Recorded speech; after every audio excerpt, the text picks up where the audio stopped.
Alrighty, so I just walked the diff from over there all the way into here. That was fun. That was fun. Ooh, that looks perilous. Let's fix that real quick. But why I have it in here currently and not at the heated shop is there's no point in me dragging this diff up there if it's full of water and wrecked, because this thing has sat outside for a long time just because we didn't think it was worth any, we would ever do anything with it. Because, I mean, this thing here has a completely different diff as far as I can tell. It has like a center section that comes out of the front, best I remember. So we just put it outside because we figured we'd never use it, and here we are. So hopefully it's not full of water. I mean, the little vent deal there, which as far as I can tell would be the only place for water to get in, is covered in grease. In fact, everything that looks like water could get into it is covered in a thick layer of grease. So hopefully that will have kept water out of this thing. And hopefully this thing is in fact a limited slip and doesn't have any horrific problems. Okay, up at the shop now. I've already started cleaning it. It had a bunch of rust in it, a bunch of goo. There's how rusty the inside of the cover is. Appears to be a limited slip because it looks like it has clutch pads behind the axle gears. But I'm just trying to get it all cleaned up now. And it's a 354 gear, not a 373. All right, so this is the next day. There's all the filth that came out of it. What I did is we had a fancy tool here, this guy, which you hook up to an air compressor there and then run this hose to a can of solvent. In this case, I just used gas. And when the compressed air goes through it at a high speed, it has the Venturi effect and sucks solvent up and shoots it out. So that's what I use to clean up, knock all the surface rust and grease and grime out of it. That right there is the only real permanent rust I can see in this thing. And then everything seems to be in good shape. And it's a track lock limited slip. It has a clutch pad right behind each gear.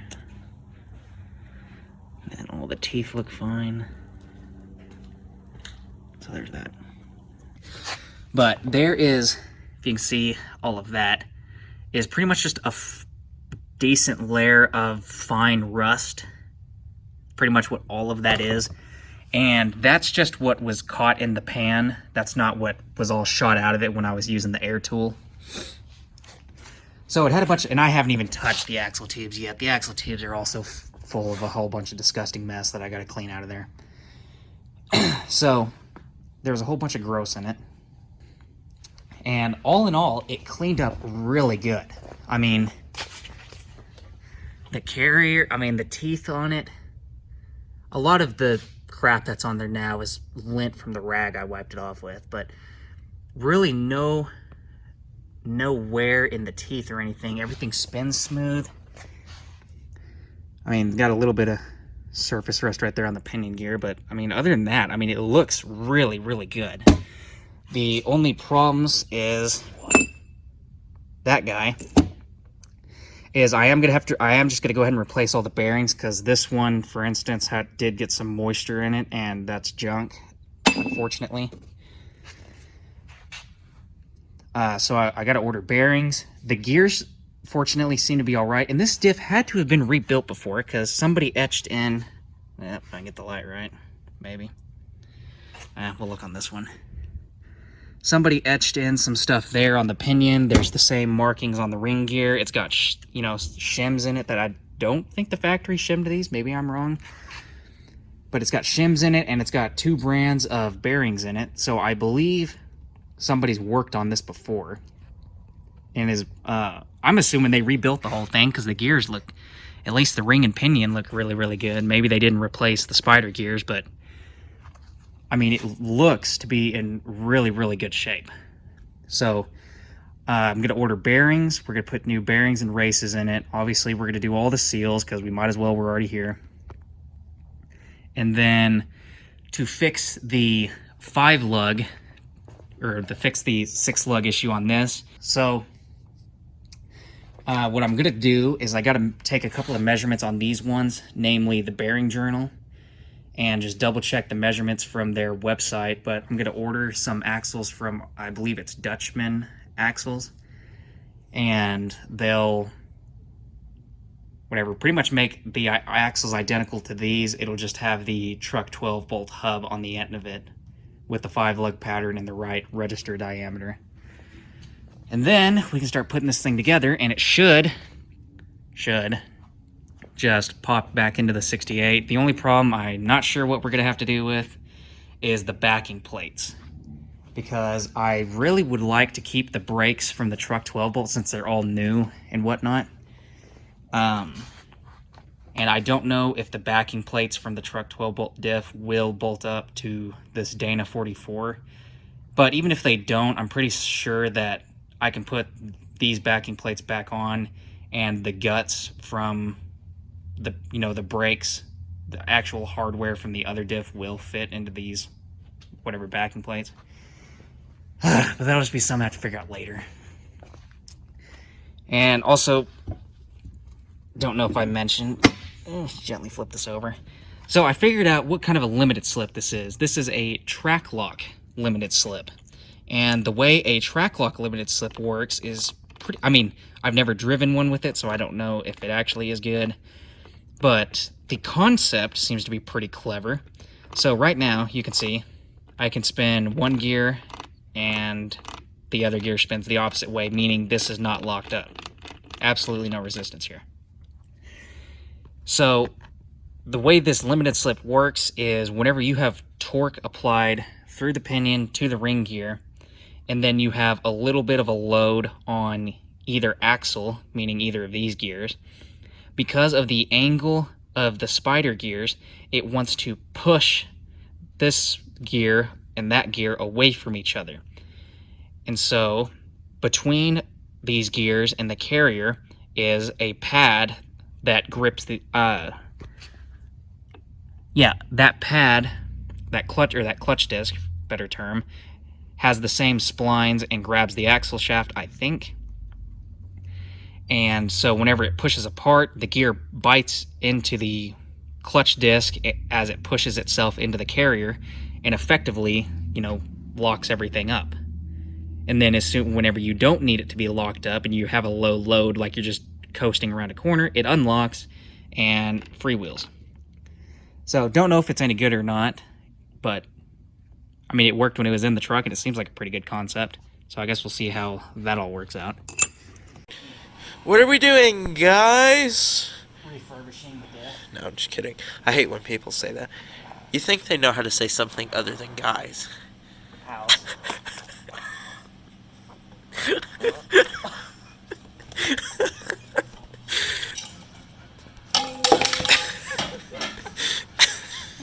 All the gross that came out of the diff, or came out of the axle tube earlier, all that grit and stuff.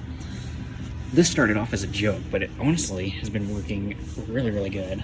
So, broom handle, the same broom handle that's been in many a shenanigan, with a socket duct tape to the end of it so I can hook it up to the drill. And then on the end of it, I have a bunch of paper towels zip tied to it. The zip ties kind of hold it tight on there, but then the duct tape keeps it from sliding around. And there's a wire brush clamped on there, and the procedure is soak that down in gas, give a good shot into there, and then run it in and out a whole bunch, and it's been honestly been cleaning it out really, really good. So I'll go ahead and finish this, and then we'll look at it.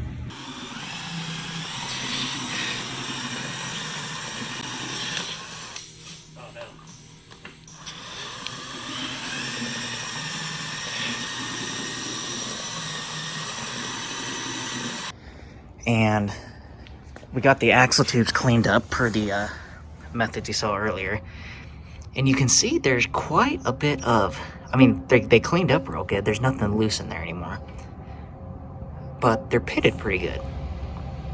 So what I think happened is the truck never had anything attached to this, and I thought the check valve or whatever it was built into this because it was all covered over with grease. What I think happened is the 68 has a 67 bed on it. Something happened with the original bed. My theory is that thing must have gotten hit or something, and so they put a different bed on it, and when they put a different bed on it, somehow I guess they ripped the breather doodad off of there, because I refuse to believe that this is just how it came from the factory. Because I don't know if you can really see down in there, but it's just a hole straight through the axle tube into the diff. So I think what happened is when they switched out the bed, they somehow forgot to put whatever's supposed to be on there to keep water out. They forgot to put that back on.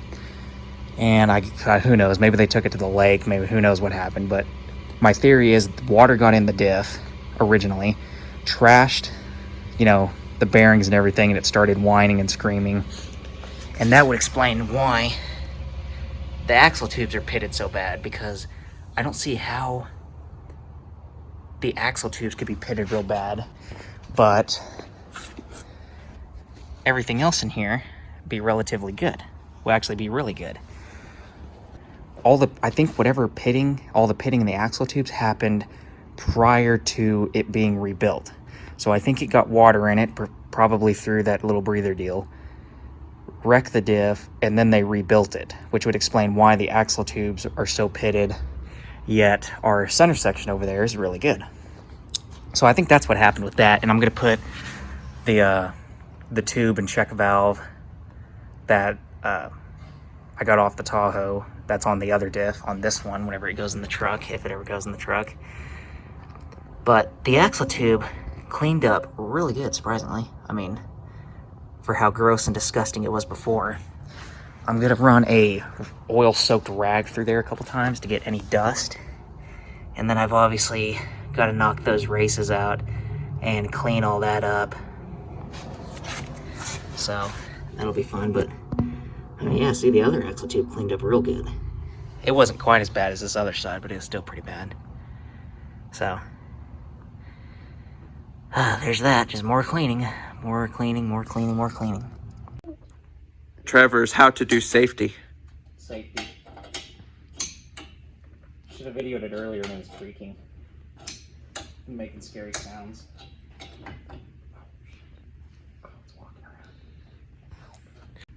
Ooh, look, a Vega. Just hanging out. But diff things.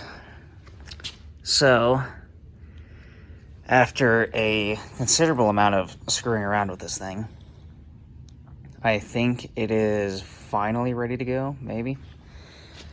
So the carrier's back in. We replaced all the bearings. The pinion bearings that came out of this diff were Temkin, and the two carrier bearings were Bower, however you pronounce it. I don't know how you say it. So the pinion depth seemed to be pretty much about what it was supposed to be, because ideally, if you change the bearings of the same manufacturer, then you should get pretty much close enough. But the carrier bearings were definitely way too tight. Trying to get the carrier into the housing, it was too tight. There was too much preload on the bearings. It was pretty stiff. And it was a huge pain to get out. The only way Nathan and I could get it out is I had a pry bar here, he had a pry bar here, and we would both at the same time hit both of them with a hammer, and we did that for probably a couple minutes. And that was what it took to finally work the carrier out, because nothing else was really moving it back out after we got it in the first time. So what we ended up doing, I don't remember what thickness of shims are where, and I guess really it doesn't matter, because anybody else trying to do this, theirs is going to be a little bit different with the ring gear and different carrier, different axle, all that stuff. But we put the same amount of shims in that the diff started off with, and we took off a real thin one off of the yoke side of the pinion on the outside of the outer bearing, and then we took off 15 thousandths off of this side to pull the ring gear away from the pinion a little bit, because there wasn't quite enough backlash. But now, I mean, it's got a little bit. So Kevin across the street looked at it, said it looked pretty good. So I mean, I don't have a doodad to actually test it, but if you can even see that, that's about how much backlash there is.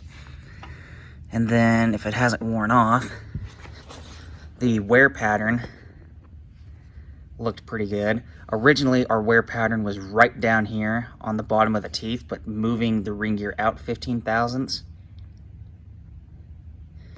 And doing that fixed our preload on these two bearings, and it fixed the wear pattern. So it's pretty good. So you can see there, I mean, we're wearing pretty much in the middle, heavily in the middle, which is good. And it's pretty deep into the teeth. We're not wearing on the edge of the teeth. Then there's the other side, you can see in the middle again. Yep, try and get this here. I don't have enough light. But you can see it's wearing well into the, deep enough into the teeth. We're not just wearing on the end of them, which is good. So all that seems to be pretty darn good. So what I got to do now is just do a final cleaning of everything, try and get all this paint out of here, go through and spray everything down good, make sure there's nothing in there like that piece of rag that I just got out of there. Get that, and then these guys got to get torqued down, and I got to put axle seals in it. And let's see, so the backing plates are hanging out over there. There's the old axles. I got the new axles over here, and I am just hoping that they work out the way that they're supposed to. I mean, because they are custom ordered, and I just hope that they work the way they're supposed to, but they turned out pretty good. I mean, there's the splines. The splines are real clean. And then it's already has they already pressed the bearings on there, got the whatever the heck that thing's called, the plate that holds the axles in, whatever those are called. They sent me some of those. The studs are already pressed into the axles.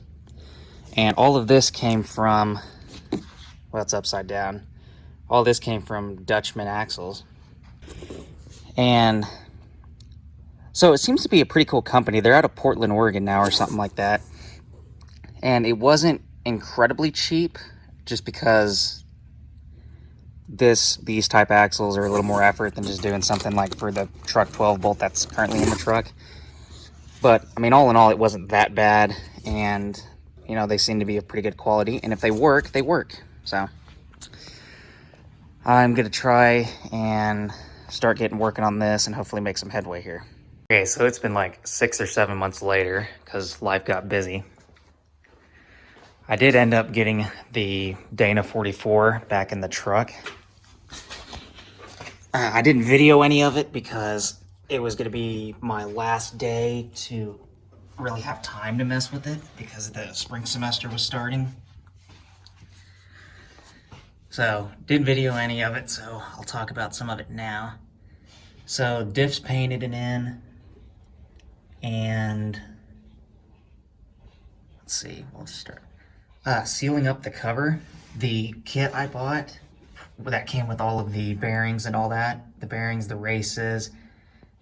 It came with a tube of gray RTV, the paint to put on the ring gear to see how the wear pattern was. I think I'm forgetting something, but anyways, I'll put it somewhere. But, so the gray RTV that came with that, to seal this up, I did not use a gasket. I just put a bead of gray RTV all the way around it, going around the inside of the bolts, not the outside. Put that on there, and I don't remember how long we let it set up. We let it sit for like an hour or two or something. I really don't remember. It was nowhere near dry, but it was getting kind of tacky. And at that point, we finally snugged the cover down. And for the drain and fill plug, I put some of that yellow thread tape on it, since that stuff is good for petroleum products.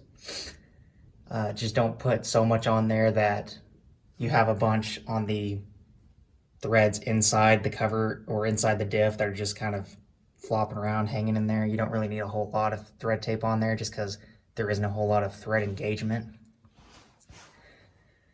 So that is pretty much that.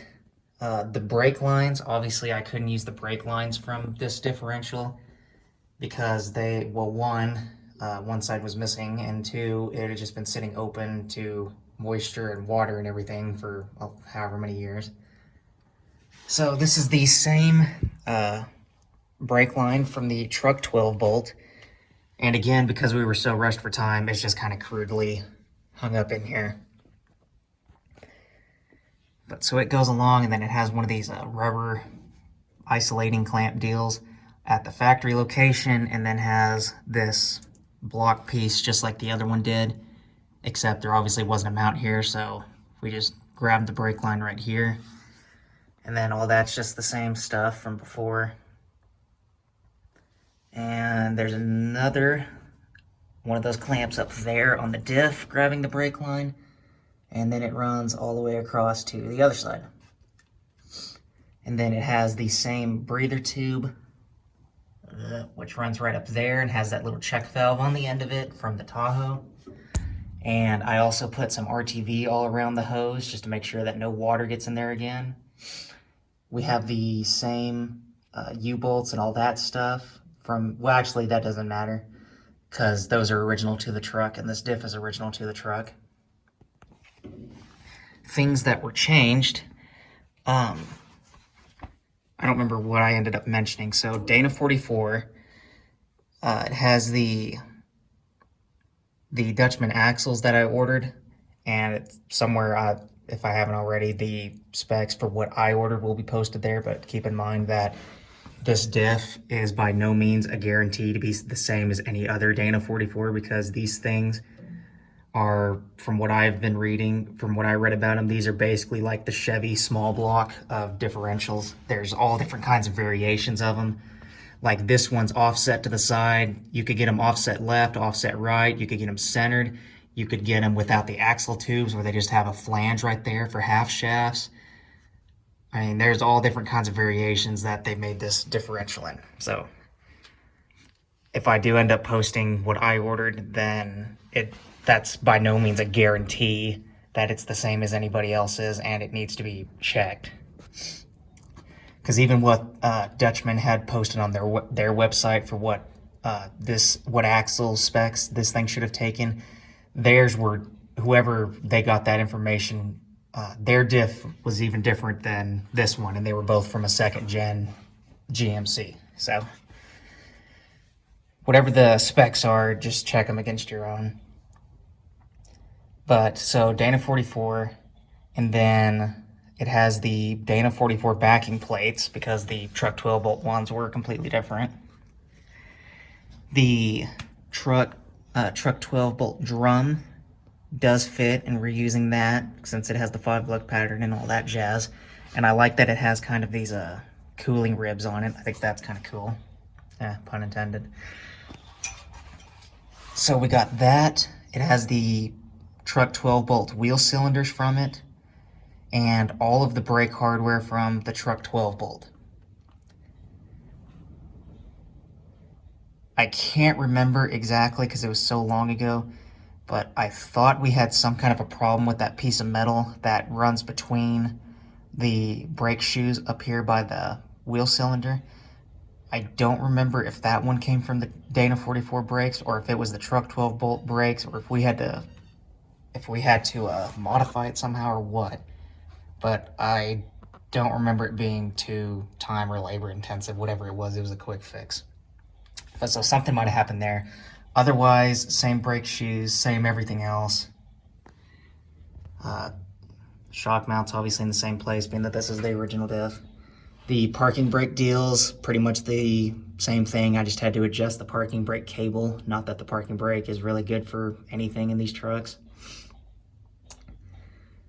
So yeah, so far so good. I put a couple 100 miles on it, changed the gear oil. Gear oil looked really good, and then filled it back up, and I put another couple 100 miles on it. So far, no issues. Everything seems to be holding up good. The only real complaint, if you notice that there's a bunch of duct tape here. There's actually a paper towel taped there. The brand new National axle seals I put in, the one over there seems to be holding up just fine, but this one pretty much went to leaking almost immediately. So I've got to figure out something with that. Other than that, though, there really isn't any issues with the diff. And we're going to call this one a wrap.